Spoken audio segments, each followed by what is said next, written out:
Chicago was alive with its usual Friday rhythm. The sun dipped gently below the skyline, casting golden light across glass towers and warm brick buildings. People moved with purpose, some laughing, some rushing, some holding hands. It was the kind of evening where everything felt in place, as if the world had taken a deep breath after a long week. Luke Anderson, 45, polished and powerful, stepped out of the sleek, mirror-tinted doors of Anderson Technologies. His suit was tailored to perfection. His watch gleamed, catching the last bit of sunlight. He was a man who had everything money could buy: penthouse apartments, private jets, and a company worth billions. Yet beneath all that shine, there was something cold in his eyes. A deep stillness. A silence that success hadn't filled.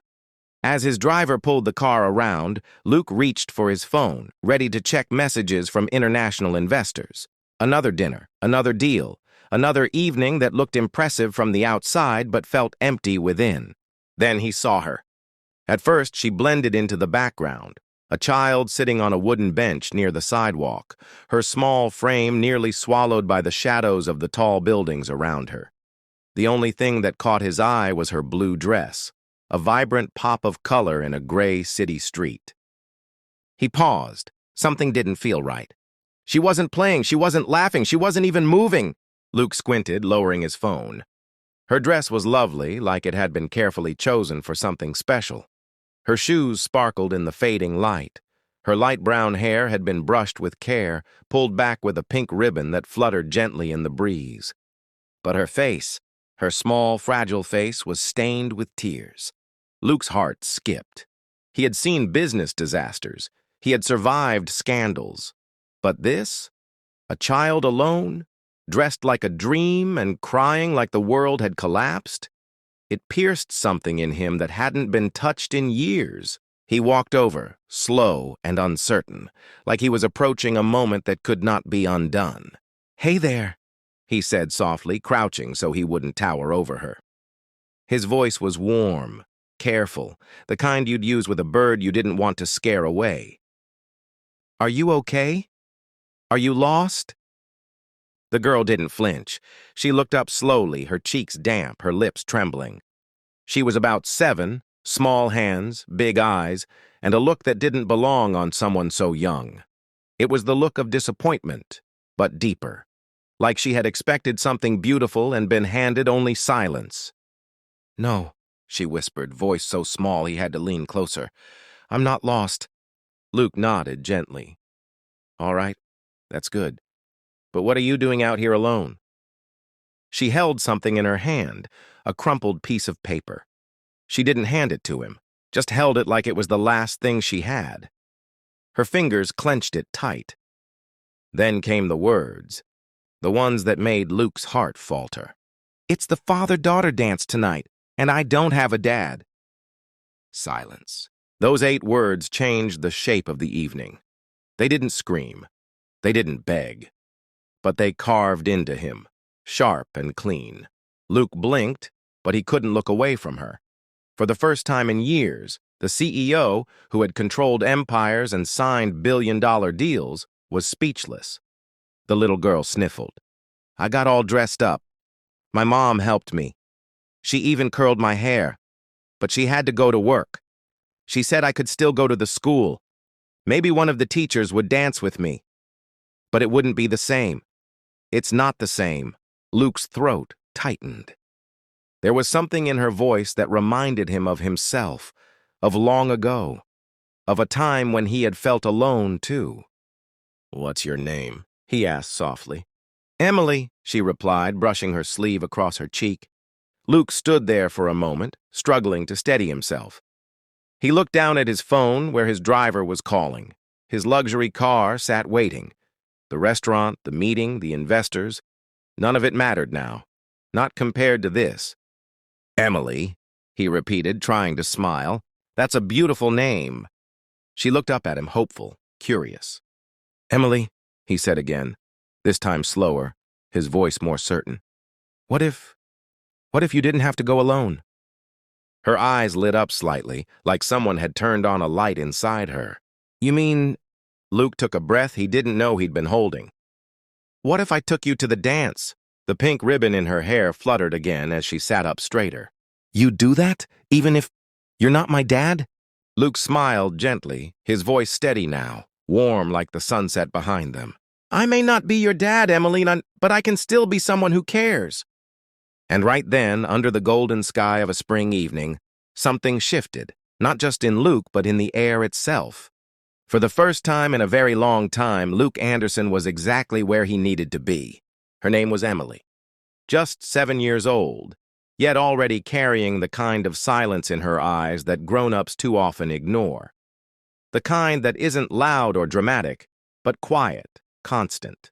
The kind that says, I've learned not to expect too much. Luke sat beside her on the bench now, still wearing his expensive suit, but slowly forgetting the tight schedule and polished reputation he had worked his whole life to maintain. He looked at her dress again, carefully chosen, the blue fabric still crisp, though a bit wrinkled now from how she'd been sitting. Her shoes sparkled just a little under the street lamp, and her ribbon was tied so neatly it made his chest ache. She had prepared for this night.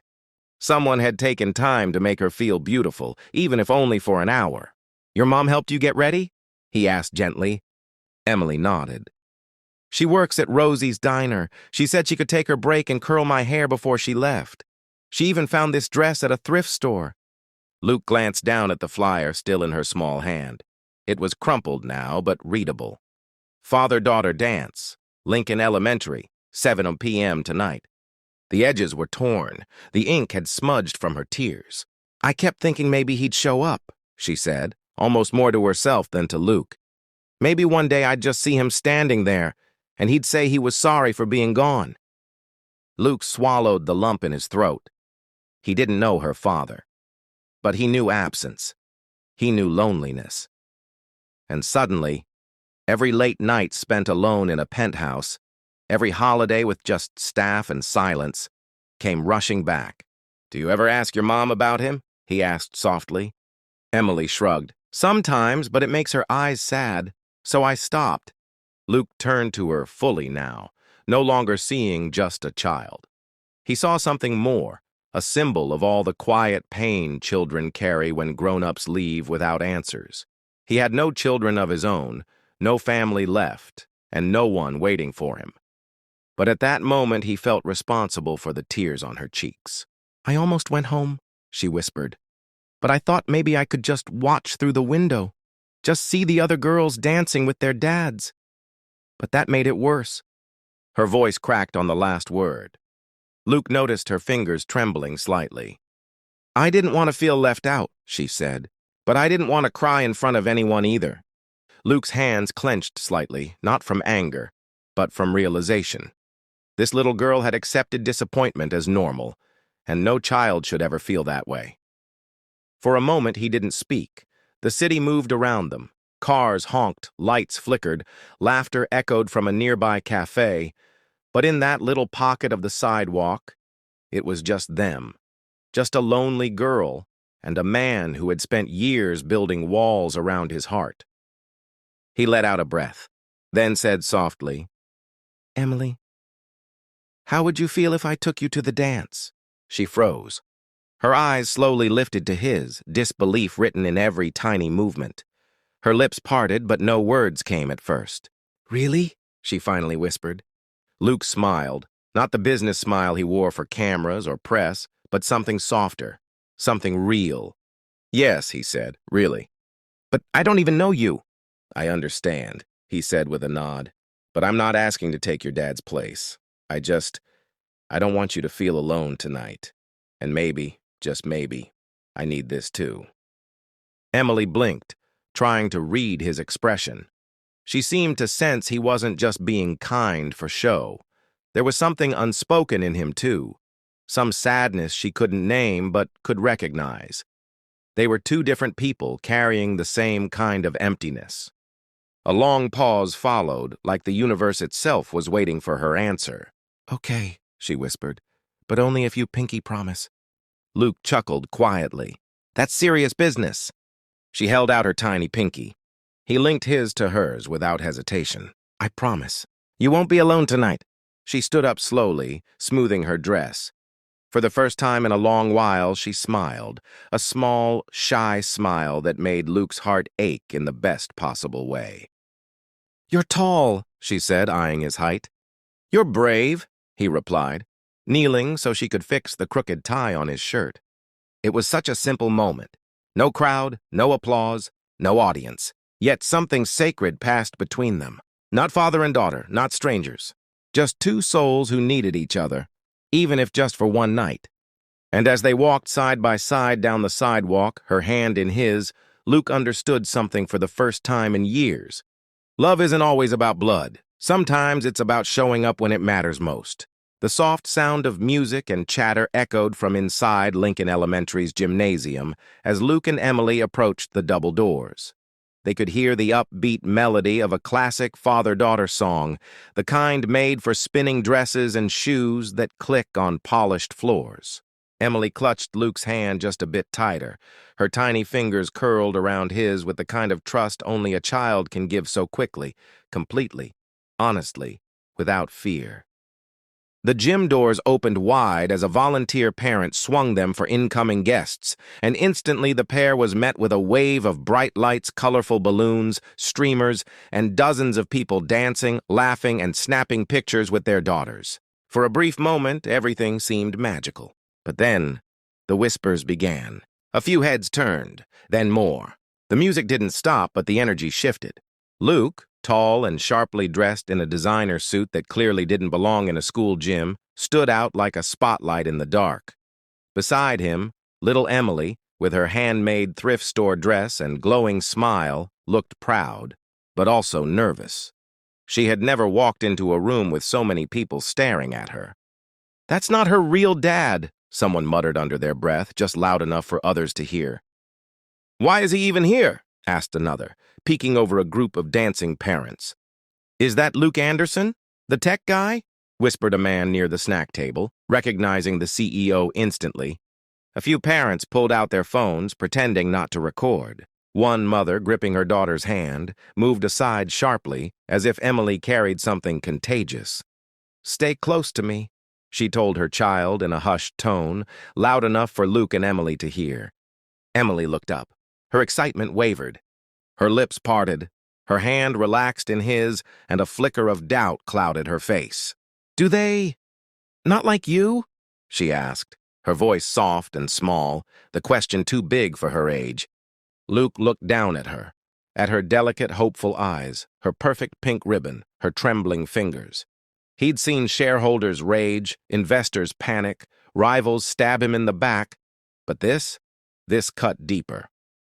He knelt beside her in the middle of the gym, not caring who was watching. He spoke so only she could hear, though every part of his body wanted to shout at the crowd. "Emily," he said gently, with a steadiness only sincerity can bring. "Sometimes people are afraid of what they don't understand. They see something different, and it makes them uncomfortable. But that's not about us. That's their problem, not ours." Her eyebrows furrowed, trying to understand. He smiled, brushing a strand of hair behind her ear. "Let them whisper," he said. "You and I, we're here to dance." He stood up and held out his hand. His voice was soft but certain. "May I have this dance?"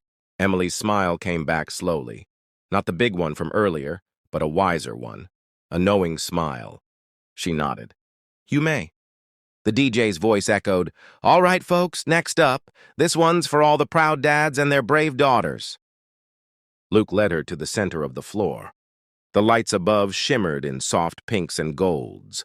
All around them, the whispers continued, but began to fade. Emily stepped onto Luke's shoes, her arms wrapped loosely around his waist, her laughter now rising above the noise. One spin, two steps, one twirl. And for a moment, time slowed. People who had doubted stared. Those who had judged watched. Some of them began to lower their phones. Others lowered their eyes. A few even smiled. Because what they saw wasn't awkward or strange. It wasn't uncomfortable anymore. It was beautiful. A little girl and a man who didn't owe her anything, but chose to show up. Fully. Completely. without explanation. Emily leaned her head against his chest, and Luke's eyes softened. He didn't care who was watching. He didn't care about reputation, headlines, or awkward stares. He only cared about this child, this stranger who, for reasons he didn't yet fully understand, had cracked something open in him. It wasn't obligation. It was love. And as the music swirled around them for the first time in his adult life, Luke Anderson wasn't leading a boardroom. He was dancing for something that truly mattered. And for Emily, that night was no longer about being the girl without a dad. She was simply the girl with someone who refused to let her feel forgotten. The music flowed gently through the gym like a soft breeze on a quiet lake. The song was an old one, full of strings and slow piano chords, meant for shared memories and special moments.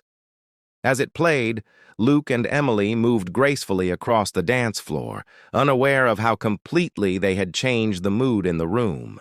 At first, the tension was thick.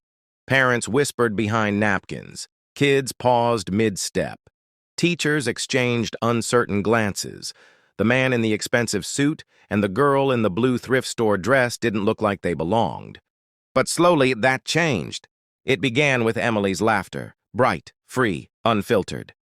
The kind of laughter that only comes from being seen, from feeling safe, from being chosen. Luke had just twirled her gently, careful not to let her stumble. When she landed back on her feet, she looked up at him with pure joy. "You're actually not bad at this," she giggled, squinting playfully. Luke grinned. "Coming from the tiniest dance critic I've ever met, I'll take that as high praise." They danced a few more steps. With each one, the energy in the room shifted, not dramatically, but softly, like fog lifting. A group of dads who had been clustered in the corner stopped talking. One of them, a man with a flannel shirt and a skeptical look, tilted his head. "That's sweet," he said almost involuntarily. Another father stepped back from the floor, giving space, then, shockingly, started to clap gently. A few others followed. It wasn't a loud applause, but it was sincere. Emily looked around, surprised. "Are they clapping for us?" Luke nodded once, spinning her again. "Looks like it." In one corner of the gym, a teacher dabbed at her eyes with a tissue. She had seen many dances before, but this one, this moment, it was something different, something human. More music followed, and with each new song, more walls came down. A little girl in a pink tutu waved at Emily. Emily waved back. That same mother who had earlier pulled her daughter away now watched with a softened expression. Then it happened. One of the whispering fathers, the man who had earlier judged Luke with narrowed eyes and hushed tones, approached. Luke noticed him from the corner of his eye but stayed calm. He didn't stop dancing. He didn't break the moment. The man hesitated, then said with quiet humility, "Hey, that was a kind thing you did." Luke glanced down at Emily, then back at the man. "She deserved it," he said simply. The man nodded, looking down. Yeah, she did." Seconds later, another parent, this one a well-known lawyer in the community, walked over with his daughter. "You know," he began, "I judged you too fast. I assumed things. But watching you two tonight," he paused, "you reminded me what this night is really about." Luke smiled gently. "It's not about perfection or image. It's about showing up." The man nodded. "Exactly." One by one, the mood shifted fully. The gym was no longer a room filled with judgment and walls. It became a place of shared humanity. Fathers and daughters danced without comparison. Laughter returned. Not the nervous kind, but real, full laughter that filled the space. Teachers started snapping more photos. One even pulled Emily aside and said, "You're the star of the night, sweetheart." Emily beamed. "That's because I have a good dance partner." Luke looked around, amazed. This was not the boardroom. There were no contracts, no numbers, no profit margins. But in that room, he had made more of a difference than he ever had in 1,000 business deals. He wasn't pretending to be a father. He was simply choosing to be present. And that choice, that small act of love, had created ripples no one expected. The whispers had turned into smiles. The silence had turned into music. And a girl who thought she'd spend the night invisible had become unforgettable.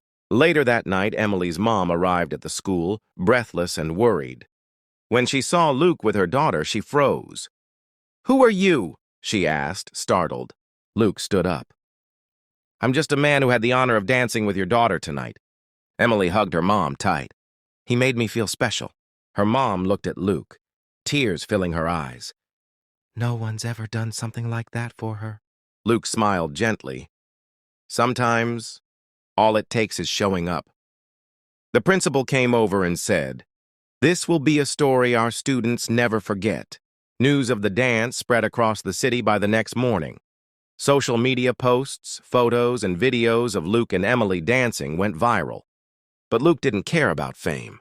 He told a reporter, "I didn't do it for headlines. I did it because a little girl needed someone to remind her she's not alone." The story sparked conversations all over the country about kindness, about family, and especially about judging others based on money, class, or appearance. In a world that often forgets compassion, one simple dance reminded everyone of a powerful truth. Love doesn't need to be biological. Kindness doesn't need permission. And sometimes, the smallest act of love can shake the walls. Message: in a divided society, true connection doesn't care about blood, wealth, or status. It only cares about heart.